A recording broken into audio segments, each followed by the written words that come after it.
اعوذ باللہ من الشیطان الرجیم بسم اللہ الرحمن الرحیم۔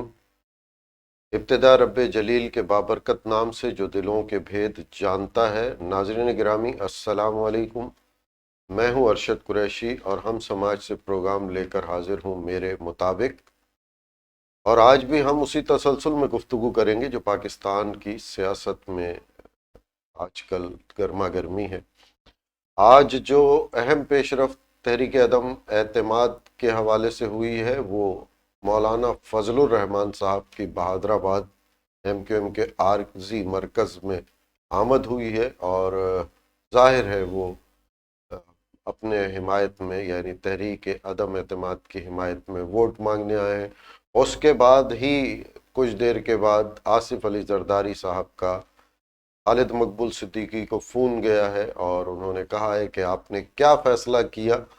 مجھے آپ بتائیں، اور آپ صرف مجھ سے اور بلاول سے اس حوالے میں رابطے میں رہیں، اور کل ممکن ہے کہ اسلام آباد میں آصف علی زرداری صاحب سے MQM کا وفد ایک بار پھر ملے اور جو بھی ان کے مطالبات اور شرائط ہیں وہ وہاں پر رکھے جائیں۔ ایک یہاں پر جو اہم بات ہے کہ اپوزیشن دعویٰ کرتی ہے کہ ہمارے پاس کہیں نمبرز زیادہ ہیں تحریک عدم اعتماد کی کامیابی کے لیے، لیکن کاف لیگ اور MQM پاکستان کے پاس بار بار آنا اور اپنے وفود کو بھیجنا اور ان کو اس چیز پر قائل کرنا کہ وہ ووٹ دیں، اس سے اندازہ ہوتا ہے کہ یا تو نمبر پورے ہونے میں کوئی مسئلہ ہے، اور یا پھر وہ بہت بھاری اکثریت سے تحریک عدم اعتماد کو کامیاب کرانا چاہتے ہیں، یعنی جو 172 کی ضرورت ہے اس سے بھی زیادہ۔ یہاں پر اپوزیشن کوئی خطرہ کسی صورت میں مول لینے کو تیار نہیں ہے، اور اسی وجہ سے وہ MQM اور کاف لیگ کو ہر ممکن کوشش کر رہی ہے کہ وہ بھی اپوزیشن کے ساتھ آئیں اور تحریک عدم اعتماد میں ان کے حمایت میں ووٹ دیں۔ جہاں بہت زیادہ خطرہ مول لینے کو اپوزیشن تیار نہیں ہے، وہاں حکومت بھی بہت محتاط ہے اور وہ ہر کام سوچ سمجھ کے کرنے کا ارادہ رکھتی ہے۔ اسی خاطر سپریم کورٹ میں صدارتی ریفرنس دائر کیا گیا ہے اور سپریم کورٹ سے تشریح مانگی گئی ہے آئین کے شق 63A کی، کہ اس کے مطابق منحرف اراکین کا کیا ہونا چاہیے۔ منحرف ہونے والے اراکین، مجھے بڑی افسوس کے ساتھ کہنا پڑتا ہے کہ جو میں نے جب سے ہوش سنبھالا ہے اور پاکستان کی سیاست میں چند ایک ایسے لوگ دیکھے ہیں جو الیکشن میں کھڑے ہی اس لیے ہوتے ہیں، الیکشن لڑتے ہی اس لیے ہے کہ کوئی نہ کوئی ایسا وقت آئے اور وہ اپنی قیمت لگائیں، یعنی کمانے کے لیے۔ اس میں ناظرین گرامی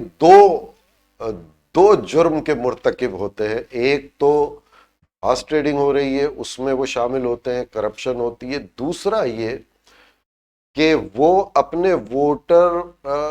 کے منشا کے، اپنے ووٹر جس لیے اس کے ووٹر نے اسے منتخب کیا جس پارٹی کے لیے،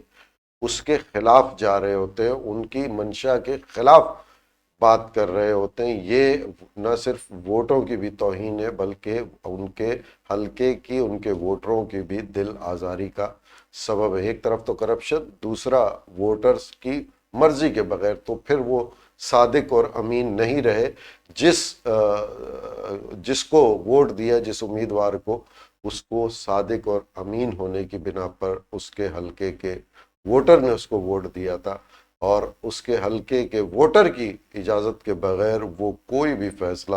کسی دوسری پارٹی پہ، یہاں میں صرف PTI کی بات نہیں کر رہا، پاکستان کی تمام سیاسی جماعتوں کے لیے یہ بات کر رہا ہوں کہ اب اس پر بیٹھ کر کوئی بہت مضبوط اور سخت قانون بنایا جائے جو منحرف ہونے والے اراکین ہیں، تاکہ یہ جو دو جرم کے ارتکاب کرتے ہیں وہ یہ ماضی میں جو بھی ہوا، مستقبل میں اس کے بالکل امکان ختم کر دیے جائیں، اور یوں بھی ہو سکتا ہے کہ اگر مل بیٹھ کے یہ بات کر لی جائے کہ سیاست، سب سے بڑا مسئلہ یہ ہے کہ سیاسی لوگوں کے لیے یہ ذرا سہولت ہے، تو یہ سپریم کورٹ عدالت یہی کر سکتی ہیں کہ اس پر اب کی جب تشریح کے لیے آیا ہے تو اس پر خود سے کوئی ایکشن لیا جائے اور سخت قوانین اور اس پر عمل درآمد کو یقینی بنایا جائے، آئین کا حصہ بنوایا جائے اس بات کو کہ منحرف ہونے والا ممبر تا حیات نااہل ہے اور وہ کبھی بھی کسی بھی اسمبلی کا، پارلیمنٹ کا رکن نہیں بن سکتا، تاکہ یہ ایک گندی روایت ختم ہو۔ یہ میں نے بات اس لیے کی کہ جیسے میں نے ماضی دوسرے گزشتہ پروگراموں میں بھی کہا کہ بلاول صاحب یا مسلم لیگ نون کے شہباز شریف صاحب، مریم نواز صاحبہ اور مولانا فضل الرحمان صاحب، دیگر جو اپوزیشن کی جماعتیں ہیں، گروپ ہے، وہ اپنے حلقوں میں اپنے ووٹرز کے پاس بڑے بڑے جلسے کرتے ہیں، وہاں پر وہ ان سے ہاتھ اٹھا کر یہ سوال کرتے ہیں کہ جو لوگ عمران وزیر اعظم صاحب کو ہٹانا چاہتے ہیں وہ بتائیں، اور اس طرح وہ ایک ثبوت پیش کر دیتے ہیں کہ ہمیں جنہوں نے ووٹ دیا ہم نے وہیں جا کے پوچھا۔ تو جو منحرف ہوتا ہے اس کی صورتحال بالکل الگ ہوتی ہے، وہ اپنے حلقے میں جا نہیں سکتا، اپنے حلقے کے ووٹر سے پوچھ نہیں سکتا، اور ظاہر ہے اس کے حلقے کے ووٹر جب وہ جائے گا اور کہے گا کہ میں دوسری پارٹی میں شمولیت اختیار کرنا چاہتا ہوں تو اس سے استعفے کا مطالبہ کریں گے، اور استعفیٰ دے دینا وہ پھر جس پارٹی میں وہ جا رہے ہیں اس کے لیے بے سود ہے، کوئی فائدہ نہیں۔ اس لیے اب یہ کہا جا رہا ہے کہ جو منحرف اراکین ہیں وہ استعفیٰ دیں گے ضرور، لیکن ووٹ ڈالنے کے بعد۔ تو یہ سراسر ان ووٹر کے ساتھ نا انصافی ہے۔ یہاں میں چاہے اس کا پیپلز پارٹی کے لوگ، تحریک انصاف میں جو لوگ آ رہے ہیں، مسلم لیگ نون کے لوگ تحریک انصاف میں آ رہے ہیں، یا تحریک انصاف کے مسلم لیگ نون میں جا رہے ہیں، یا اسی طرح دیگر پارٹیوں میں، ان منحرف ارکان کو کسی صورت میں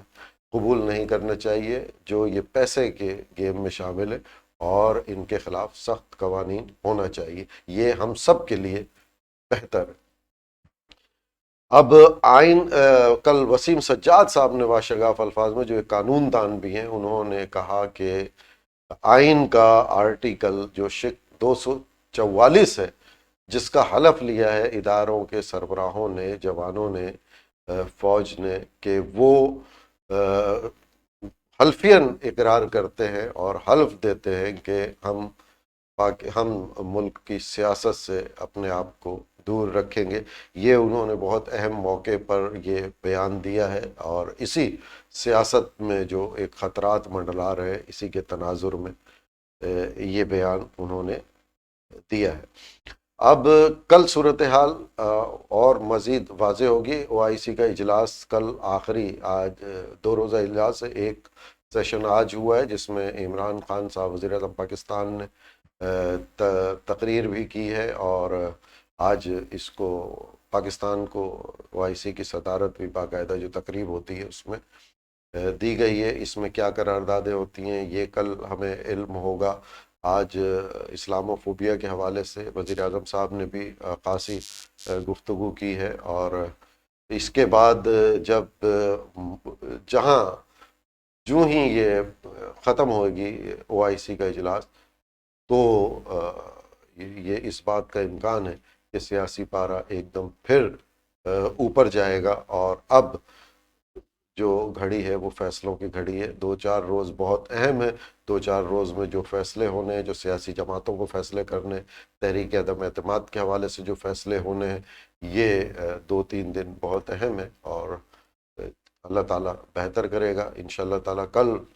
پھر پروگرام لے کر حاضر ہوں گے، جو بھی پیش رفت ہوگی آپ کے گوش گزار کریں گے۔ انہی الفاظ کے ساتھ میں اجازت چاہوں گا، فی امان اللہ۔